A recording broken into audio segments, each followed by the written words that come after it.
एका घड्याळात 8:20 व 9:08 या दोन्ही वेळी मिनिट काटा आणि तास काटा यात होणाऱ्या कोनांच्या मापातला फरक किती याचा प्रश्न विचार। मग आपल्याला माहित आहे जेवढे वाजलेले असतात म्हणजे 8 वाजले याला 30 ने गुणायचं आणि हे पुढे जे मिनिट झालेले आहेत त्याला नेहमी मिनिटाला 11/2 ने गुणायचं किंवा 5.5 ने गुणायचं। 11/2 आपल्याला सोयीस्कर पडतील। मग 2 ने भागला या ठिकाणी होईल 10। आता याचा गुणाकार करायचा 8 त्रिक 24 240 आणि 10 गुणिले 11 म्हणजे 10 11 10 110 आणि यांच्यातला फरक काढायचा। यांच्यातला जेव्हा फरक निघतो तेव्हा जी दिलेली वेळ असते तेव्हा त्यांच्यातला तो कोण असतो। मग 40 मधले 10 गेले राहिले 30 आणि हे 2 मधला 1 गेला म्हणजे राहिला 1 म्हणजे 130 अंशाचा जो कोण आहे तो कोण किती वाजता झाला 8:20 मिनिटांनी झाला। आता 9:08 किती अंशाचा कोण होतो ते शोधावं लागणार आहे आपल्याला। मग 9 वाजले म्हणजे 9 गुणिले याला आपण 30 करणार। किती मिनिट झाले 8 मिनिट झाले। मग 8 मिनिटाला 11/2 ने गुणणार। मग या ठिकाणी 2 चोक 8 आणि या ठिकाणी गुणाकार करतात 9 त्रिक 27 म्हणजे 270 झाला आणि या ठिकाणी 11 चोक 44। आता 270 मधून हे 44 काढून टाकायचे। आता 10 मधले हे 4 गेले म्हणजे राहिले 6 या ठिकाणी झाले 5 27 मधून 5 गेले म्हणजे काय राहिले 22 म्हणजे 226 अंशाचा कोन। पण एक लक्षात ठेवायचं कधीही घड्याळामध्ये जास्तीत जास्त 180 चा कोन तयार होत असतो।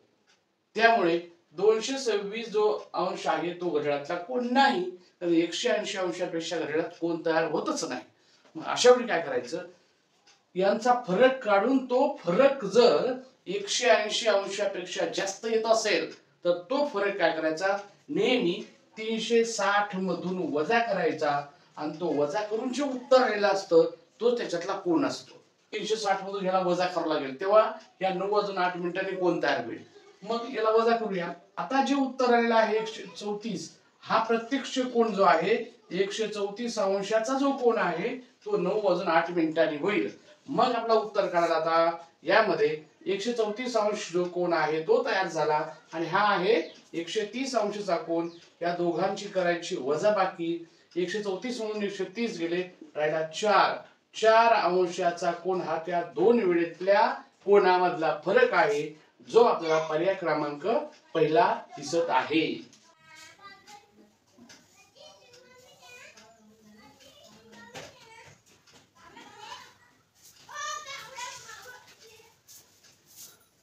यामध्ये आपण असे करू शकतो की 9:08 मिनिटांनी जी वेळ काढण्यासाठी आपण आणखी एक काम करू शकतो की आपल्याला माहिती आहे 9 वाजता घड्याळामध्ये बरोबर 90 अंशाचा कोन होतो।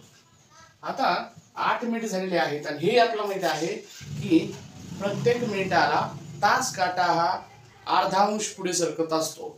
मग यामध्ये तास काटा हा थोडासा 9च्या पुढे गेलेला असेल मग 8 मिनिटाप्रमाणे अर्ध्या अंश जर केला याचा 102 तर तो 4 अंश पुढे सरकलेला आहे करेक्ट तो 9 वर असणार नाही।